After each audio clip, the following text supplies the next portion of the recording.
안녕하세요. 바바라먹토빠입니다. 구독과 좋아요, 알림 설정, 회원가입 부탁드리겠습니다. 서울의 전세 월세가 지금 엑셀레이터를 확실하게 지금 밟고 있습니다. 이렇게 되면 거의 이제 전세 시장은 와해가 되는 거 아닌가라는 추정을 해볼 수도 있고요. 그 중에 동대문구가 월세 비중이 가장 높습니다. 왜 그럴까요? 동대문구는 서대문구와 동조해서 굉장히 집값 자체가 브릿지 역할을 하죠. 강남구 그리고 비강남권에 가까웠던 그 지역들 해서 굉장히 집값 상승세의 어떤 이 전달자 역할, 전도체 역할을 했다는 말이죠. 그러니까 중간 가교 역할을 하면서 강남과 비강남의 어떤 이 밸런스 역할, 집값 이 무게 중심추에 어떤 해당되는 그런 역할을 했었는데, 이게 지금 고점에 몰린 집값이 이제 본격적으로 하락 추세로 가면서 지금 전세 쪽도 상당히 좀 이 사정이 어려워졌어요. 전세 자금 대출뿐만 아니라 전세 태거 대출까지도 못하기 때문에 집주인들 입장에서는 상당히 전세 자금을 운영하는 데 있어서는 빡빡해졌다. 그래서 이게 지금 월세로 진행이 되고 있는데, 그 중에 동대문구가 매매가 변동률이 굉장히 높습니다. 그러니까 강남이 훅 빠지고 마용성도 동시에 빠지면서 비강남권이 어느 정도 버텨줄 줄 알았는데, 이게 피사의 사탑처럼 살짝 기울어 가기 시작하는 거예요. 그 어떤 이 기울어짐의 이 그 파일을 좀 굉장히 넓히고 있는 그 지역이 바로 동대문구, 서대문구인데, 이러다 보니까 이 집주인들이 동대문 쪽에 자기 집을 가지면서 세입자를 돌리면서 수익을 창출하던 그 이 수요들이 굉장히 지금 뭐 거의 멘탈이 붕괴될 정도로 엄청나게 지금 당황한 그런 어떤 기색이 역력하고요. 그러다 보니까 매월 현금이라도 빼자 해서 이제 전세를 월세로 지금 돌리는 그런 상황인데, 이 와중에 정말 가장 중요한 임대 환경, 무엇보다도 무주택자라면 새로운 집으로 진입을 하기 위해서는 저비용을 노려야 되지 않겠습니까? 어느 정도 고점에 물려있는 집값을 잡기에는 너무나 먼 당신이라. 그래서 결국에 가서는 안전망을 잘 걸어 놓고 주거 사다리 좀 단단하게 좀 잘 걸쳐 놓고 앞으로 한 발 한 발 딛고 올라갈 수 있는 그런 어떤 이 기회를 맞이를 해야 되는데, 그걸 위해서는 어쨌거나 저쨌거나 이 공공 부분에 있어서의 어떤 물량 공급들 좀 집중할 필요가 있고요. 특별히 전세 시장, 민간 전세가 이제 월세로 가기 때문에 이제 공공에서 나오는 전세, 장기 전세 같은 경우는 굉장히 이 가능성이 높아질 수 있는, 선호도도 뭐 물론 당연히 높아질 수밖에 없는 거고요. 이번에 48차 서울 장기 전세가 나왔는데 내일부터 8월 26일자부터 접수를 받게 됩니다. 서울 장기 전세는 무주택자라면 절대 놓치지 마셔야 됩니다. 그만큼 메리트가 있다. 기본 10년은 살 수 있잖아. 에? 기본 10년은 지그시 좀 눌러 앉아서 향후 집값 추이가 어떻게 되는가를 좀 관망할 수 있는 기회를 잡을 수 있기 때문에, 그리고 입지도 굉장히 좋은 곳만 나와요. 이번에 나온 곳들 대부분 신축 아파트입니다. 더샵 강동 센트럴시티, 여기 천호역하고 강동역 딱 끼고 있잖아. 그러니까 엎어지면 코다할 때 마냥 굉장히 가까운 곳에 위치하고 있는 곳인데, 가격이 얼마냐? 강동 센트럴시티는 5구제곱이 5억대, 84제곱이 6억대입니다. 그러니까 뭐 주변 시세하고 뭐 그렇게 크게 차이 나는 건 아니지만 그래도 저렴하다. 왜? 천호역과 강동역을 딱 끼고 있으니까 그래도 주변 생활 인프라를 확실하게 흡수한 상태에서 내가 앞으로 집값 추이를 볼 수 있는 그런 기회가 충분히 있기 때문에. 그죠? 그리고 힐스테이트 장승배기역도 장승배기역하고 딱 붙어 있죠. 그냥 뭐 살을 맞대고 있다 해도 뭐 과언이 아닐 정도로. 상도역도 뭐 비교적 가까운 곳에 있고요. 이 두 개의 역을 그래도 탄력성 있게 좀 이용할 수 있는 부분도 있는데 껍데기가 좀 이렇게 생겼습니다. 상도동 쪽이 뭐 빌라가 많고 좀 구건물이 많은데 이렇게 아파트 단지가 속속 들어섰기 때문에 어느 정도 그래도 좀 개선된 환경 속에 거할 수 있는 그런 기회를 잡을 수가 있겠고요. 힐스테이트 장승배기역 역시 여기가 44제곱이 3억대. 가장 낮은 가격이에요. 그리고 59제곱이 5억대로 나오게 됩니다. 그러니까 이런 생활 인프라 누리면서 3억대에서 5억대로 진입한다면 뭐 그것도 10년, 20년 거주할 수 있는 기회가 주어지는데 이거 놓치면 안 되죠. 무주택자의 특권이라고 할 수가 있습니다. 그리고 잠실 레미안 아이파크 역시도 뭐 몽천토성역을 딱 끼고 있고 송파구 잠실동에서 뭐 가장 좋은 어떤 입지를 가지고 있다고 할 수가 있겠죠. 여기 잠실 레미안 아이파크도 43제곱이 5억대, 59제곱이 7억대로 나왔어요. 그러니까 가격 부분에 있어서 굉장히 메리트가 있다. 근데 입지는 뭐 잠실의 모든 인프라를 다 누릴 수가 있으니까 석촌호수 가깝고 뭐 올림픽공원 가깝고 뭐 롯데월드타워 가깝고 주변의 모든 송파의 가장 중심적인 어떤 입지를 가지고 있기 때문에 충분히 장기 전세로서 매력이 있는 곳이다 라고 말씀을 드릴 수가 있겠고요. 그리고 청담 르엘 여기도 나오죠.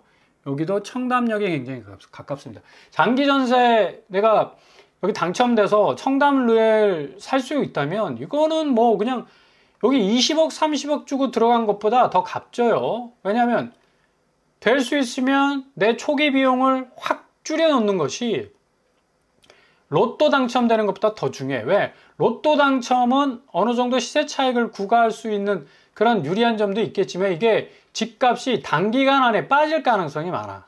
그래서 이런 주요 요지의 신축 아파트들 장기 전세로 10년 이상 20년 살다가 어차피 서울 구축은 떨어지게 마련입니다. 이거 뭐 다시 일본 버블하고는 한국 사정이 다르기 때문에 어마무시하게 다시 집값이 올라간다고 막 사기치고 있는데 아니에요. 전혀 아닙니다. 집값은 완전히 일본 버블을 능가할 정도로 엄청난 이 대조정기를 겪을 가능성이 높아. 왜? 미국이 2008년에 겪었잖아. 그죠? 모기지론. 그 다음에 일본은 1990년도에 겪었어요. 30년 전에. 그러니까 미국하고 일본이 겪은 걸 우리가 안 겪는다? 말이 안 되죠. 우리 뭐 초국가야? 똑같은 자본주의 사회 시스템을 가지고 있는 부동산 시장도 거의 비슷합니다. 그러니까 그런 궤적을 따라갈 수밖에 없다라는 얘기. 지금 살짝 피해간 게 중국이었는데 중국이 지금 뭐 피해간 것도 아니죠. 5년간 지금 장기 침체에 부동산이 빠져 있는데 지금 한국만 지금 남았습니다. 한국이 당연히 이런 수순이 오게 돼 있죠. 절대로 오지 않을 거라고 X자 팍팍 그러면 뭐해. 주변에 쓰나미가 몰려오고 있는데. 그죠? 정신을 바짝 차려야 된다는 얘기예요. 그래서 8월 26일부터 27일 양일간 접수를 받게 되는데 무주택자라면 제가 정말 100%, 200% 추천하고 싶어요. 뭐 다른 청약보다 장기 전세 청약하는 게 정말 중요합니다. 진짜 중요해요. 굉장히 입지가 다 좋잖아 다들. 얼마나 좋습니까? 다 신축이야. 10년, 20년 산다고 한번 생각해 보십시오. 그죠? 주변 인프라 얼마나 좋아요. 나름대로의 뭐 보증금 어느 정도 확보하신 분이라면 충분히 뭔가 좀 들어갈 수 있는 궁리를 해볼 수도 있겠고요. 여기 또 정책 대출도 나옵니다. 장기 전세는. 빡빡하질 않아요. 다른 곳보다. 그렇기 때문에 무주택자라면 꼭 신청하시라. 정말 이거 놓치면 안 된다는 얘기입니다. 청약 신청 세부 일정 및 장소 보시면 50 미만이 이제 청담 로얄도 나오고 강동 프레스티지 원도 나오고 힐스테이트 장승배기역도 나오고 잠실 레미안 아이파크도 나오죠. 그러니까 소형 평수도 이런 신축들이 소셜 믹스처럼 이렇게 잘 섞여가지고 근데 임대 장기 전세라고 해서 표가 안 나. 임대 아파트는 옛날처럼 뭐 따로 딱 건물을 그냥 한쪽에 비치해뒀기 때문에 사람들이 아 저기 임대 아파트라 뭐 그런 어떤 인식이 있었는데 이건 표도 안 납니다. 장기 전세 이거 훈장 달고 다니는 것처럼 이거 완전히 뭐 로또 당첨된 사람인데 얼마나 좋습니까? 그죠?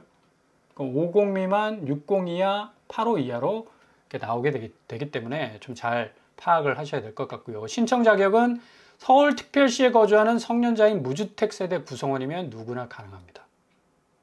근데 대신 소득 총자산 자동차 보유 기준이 있어.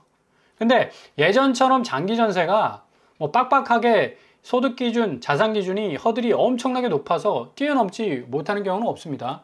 소득 기준 많이 올랐어요. 60 이하는 1인, 2인, 3인 가구 기준으로 300, 500, 800입니다. 근데 85 이하 되면 소득 기준이 더 올라가. 500, 800, 1100 정도. 그죠? 그러니까 허들이 확실히 낮아졌다. 그러니까 진입할 수 있는, 넘어갈 수 있는 어떤 통로가 많이 마련이 됐다라고 볼 수가 있겠죠. 50 미만의 아파트 단지, 그리고 59제곱, 84제곱 나와 있는데, 뭐 59제곱은 더샵 강동 센트럴시티, 잠실 레미나 아이파크, 힐스테이트 장승백이요. 그리고 85 이하는 더샵 강동 센트럴시티가 유일하게 84제곱이 끼어 있네요. 여기 4인 정도 되면 어느 정도 좀 고려해 볼 수가 있겠다. 그죠? 대부분 요새 뭐 4인 가족이 옛날에는 거의 샘플이었는데 거의 없죠. 이제 인구가 많이 이제 줄어가지고 3인 가족이 이제 대부분 이 샘플의 어떤 아이콘이 되고 있는데, 우선 공급은 일단 힐스테이트 장승백이역과 잠실 레미나 아이파크 44제곱, 43제곱, 59제곱 위주로 뽑게 됩니다. 고령자, 장애인, 노부모 부양자, 국가유공자, 2자녀 이상 가구 우선적으로 공급을 해주기 때문에 여기 해당되시는 분이라면 조금 고려를 해보시면 좋을 것 같고요. 이렇게 기준들이 다 나와 있죠. 한번 차분하게 잘 읽어보실 수 있길 바랍니다. 일단 소득기준, 면적별 신청 조건 다시 한번 정리를 해드리면 50 미만 소득기준 105% 이하, 60은 105% 이하, 85제곱도 150% 이하. 맞벌이 기준은 소득 기준이 더 올라가죠. 85 이하는 200%까지 돼요. 그러니까 충분히 장기 전세는 뭐 몇 억 연봉 받는 사람 이외에는 그래도 어느 정도 접근이 가능해졌다라고 보시면 되겠습니다. 자, 이렇게 장기 전세를 통해서 지금 뭐 정말 허당 거래들이 많잖아. 뭐 최고가 신고가 찍었다 해가지고 막 시장 교란해가지고 사람들 설거지 시키고 고점 집값 자기가 잡은 것 누가 또 대신 잡게 해가지고 자기는 빠져나가는 그런 정말 어이없는 사건들이 많이 벌어지는데, 거기에 혹하지 않을 수 있는 시스템이 바로 장기 전세입니다. 내가 지긋하게 그냥 눌러 앉으면서 뭐 5% 상한선이니까 보증금 크게 오르지도 않습니다. 그리고 집주인하고 실랑이 할 이유가 전혀 없잖아. 그것만큼 스트레스 덜 받는 게 어디 있습니까? 그리고 전세는 4년마다, 최대 4년마다 한 번씩 이사를 가야 되는데 이사 비용 만만치가 않아. 그죠? 보통 요새 한 500만 원 하잖아요, 이사 비용. 어마무시 올랐어요. 300에서 한 500 정도 하더라고요. 근데 이렇게 지금 온통 부동산 시장 자체가 뭐 22억 거래 찍었다 했는데 존재하지 않아. 가짜 신고가에 서울집이 그동안 들썩들썩 거렸던 거라. 밖을 받아놓고 내 문자 보여줄게, 이 정도 거래했다더라. 시장 과열 자극하고, 그죠? 국토부가 적극적으로 시장 교란 행위 대응하겠다라고 발표할 정도로 그동안의 모든 집값의 상승 추이는 다시 한번 들여다볼 필요가 있다는 얘기입니다. 그죠? 당근에서도 심지어 뭐 중고거래마트 당근에서도 아파트가 거래가 됐어. 아니 아파트가 무슨 뭐 가전제품도 아니고 어떻게 당근에서 중고거래가 물론 중고지, 누가 살았다가 그 산 아파트 팔아버리니까. 근데 야, 이거는 법적인 권리 문제가 다 엮여 있는 거기 때문에 이거 참 간이 배밖에 나왔다. 어떻게 당근에서 아파트 거래를 하지? 그 빤스런하는 거래가 많아가지고 이거 뭐 사기당하는 사람들 굉장히 많아요. 그래서 전수 인증 의무화하겠다라고 이런 어떤 보도도 나오고 있는데, 아무튼 이 부동산 고액 직거래가 급증하면서 허위 매물, 편취, 사기, 뭐 안전장치를 마련해야 될 만큼 엄청나게 지금 부동산 시장이, 한국 시장은 굉장히 이상해요. 뭐냐면 호가야 무조건. 그냥 이빨 잘 털어가지고 뭔가 내고를 해서 집값을 1, 2억 더 올려서 5억 뭐 더 올려서 10억 더 올려 뭐 이런 식으로 그냥 완전히 소 뒷다리 그냥 잡듯이 그런 식으로 이제 거래가 됐기 때문에 시장의 어떤 명확한 가치 개념을 통해 가지고 아파트가 제대로 평가받은 그런 시장이 아니었다는 얘기죠. 무조건 4인 간의 거래, 맨투맨 거래에서 내고해서 얼마나 집값을 내가 띄우느냐. 이게 말이 됩니까? 그게 전체적인 어떤 부동산 시장의 가격 기준이 돼버렸으니까. 지금 직거래 비중이 3.7% 급등하는 것도 이것도 문제라는 얘기입니다. 어떻게 해서든 뭐 편법으로 증여를 통해 가지고 뭔가 좀 빠져나가려는, 그래가지고 집값도 더 뭔가 띄워서 앞으로 차익 뭐 내 자식들한테 뭐 아는 지인들한테 더 남겨주겠다, 남겨먹겠다라는 그런 어떤 뭐 계산이 깔린 거 아닙니까? 그러니까 청담동에서 190억 떴다, 뭐 100억대 거래 신고 나왔다, 뭐 그죠? 연예인 사는 뭐 어디 아파트 뭐 200억 하더라, 이런 거래들이 계속해서 뜰 수밖에 없는 겁니다. 부동산 대책 이후에 10억 초과 거래가 확실히 줄긴 줄었지만 이게 26%에서 35%까지 이게 역으로 또 올랐어요. 야, 이것도 참 기가 막힌 일이다. 5억 원 이하는 오히려 줄었네. 네? 실수요자는 지금 위축돼 가지고 가슴이 조마조마한 상태인데 이 간이 배 밖으로 나온 선수들은 야 필요 없어 그냥 알바노야 마이웨이를 가는 거야.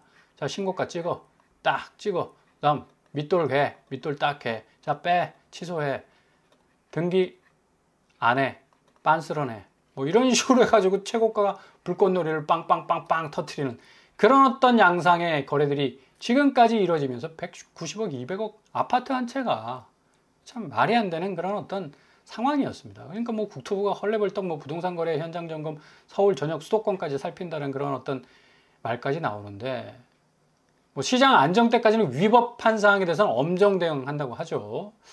자, 이렇게 되다 보니까 지금 서울 아파트 9억이 이제 마지노선이 돼서 성동 마포는 거래가 증발되고 이제 노원구, 노도강 중심으로 해서 9억 이하. 여기는 이제 노도강은 5억 이하. 예, 보편적으로 이제 가게 되는 그런 어떤 상황으로 치닫고 있는데 이렇게 되다 보니까 이제 전체적으로 집값에 대한 어떤 기대감이 엄청나게 높았었는데 이게 실질적으로 이제 받쳐주지 못하고 떨어지니까 입주 전망 지수는 문제 폭락할 수밖에 없죠. 신축 아파트에 누가 살아야 됩니까? 집주인이 들어가 살아야 돼. 집주인이. 여기 대부분 전세 줬죠. 이제 전세 세입자들이 못 구하는 판이라. 왜?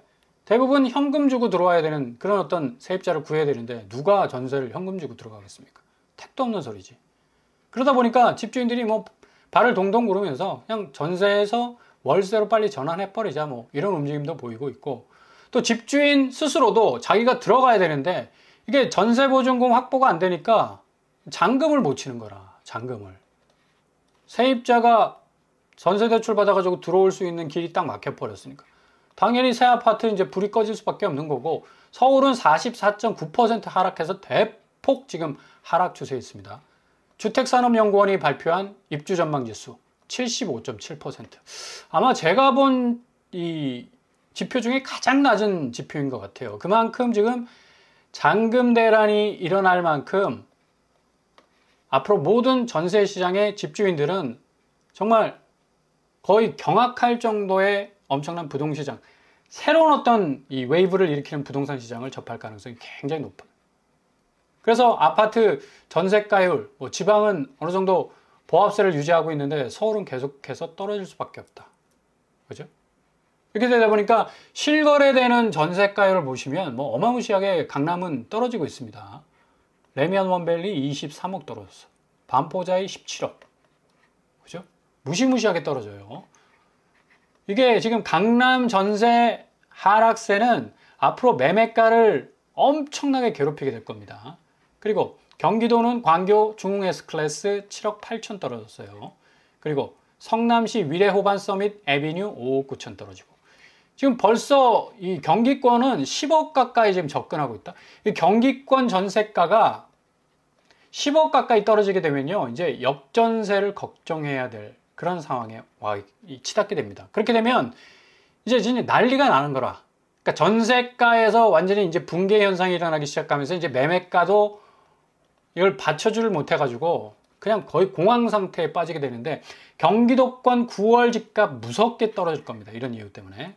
아까 말씀드린 레미안 원밸리 23억, 22억. 어마무시 떨어지죠. 강남구 도곡 렉슬도 12억, 11억 각각 떨어져 나가고 있고요. 강동구 역시도 뭐 입주 물량이 어마무시 많아가지고 그냥 뭐 출혈 경쟁 일으키지 않았습니까? 집주인들이 서로 집값 낮춰가지고 세입자 빨리빨리 구하자 해가지고 지금 10억, 7억 가까이 지금 떨어지고 있고요. 노원구도 지금 장난이 아닙니다. 노원구가 상당히 뭐 풍선 효과를 통해서 강남구와 마용성의 집값 대비 더 올라가지 않을까라는 추측도 있었지만 지금 4억 6천 정도 떨어집니다. 38% 전세가 하락은 결국 매매가의 하락을 부추길 수밖에 없다.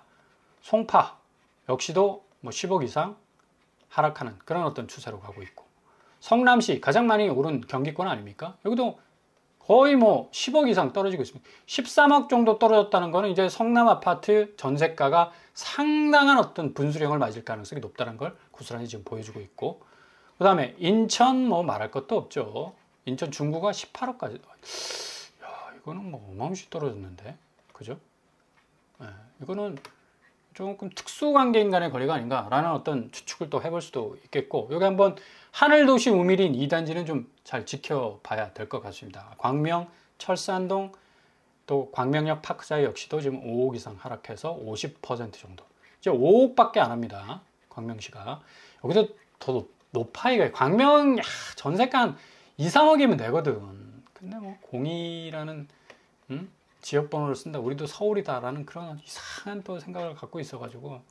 과천시, 그죠? 과천시도 이제 9억, 10억 가까이 떨어지네. 레미안슈르도 5억 7천 정도 하락하는 추이를 보여주고 있습니다. 김포시 역시도 4억 가까이, 한강신도시, 반도유보라 역시 3억 가까이 지금 떨어지는 그런 어떤 상황으로 가고 있습니다. 자, 이렇게 지금 이 전세가 부분이 굉장히 약세로 들어가는 것, 9월 달에 매매가를 확실하게 직격하게 될 겁니다.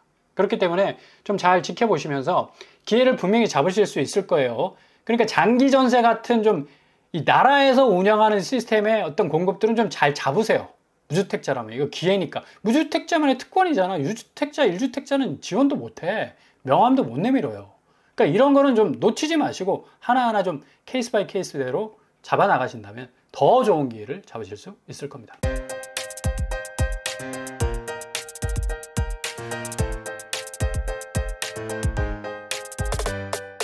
오늘 부동산 캐릭터처 장기 전세 시스템 굉장히 좋습니다. 서울 장기 전세는 특히 놓치지 말아야 될 그런 어떤 로또 분양이라고 할 수가 있어요. 여기에 당첨되신 분들은 일단 뭐 안전망을 확실하게 걸어 놓으니까 앞으로의 어떤 집값 추이를 잘 지켜볼 수가 있지. 입지도 굉장히 좋고 신축이니까. 내가 누릴 수 있는 모든 이 좋은 혜택들은 다 누리면서 이 기회를 잡아 나간다는 건 누구나 가질 수 없는 그런 어떤 찬스가 아니겠습니까? 잘 지켜보시면서 골든타임 잡으실 수 있길 바랍니다. 월동그랍니다. 항상 여러분의 길이 걷길만 되실 수 있길 바랍니다. 뻔뻔한 목톡방 하나 마치겠습니다. 구독과 좋아요 부탁드립니다. 감사합니다.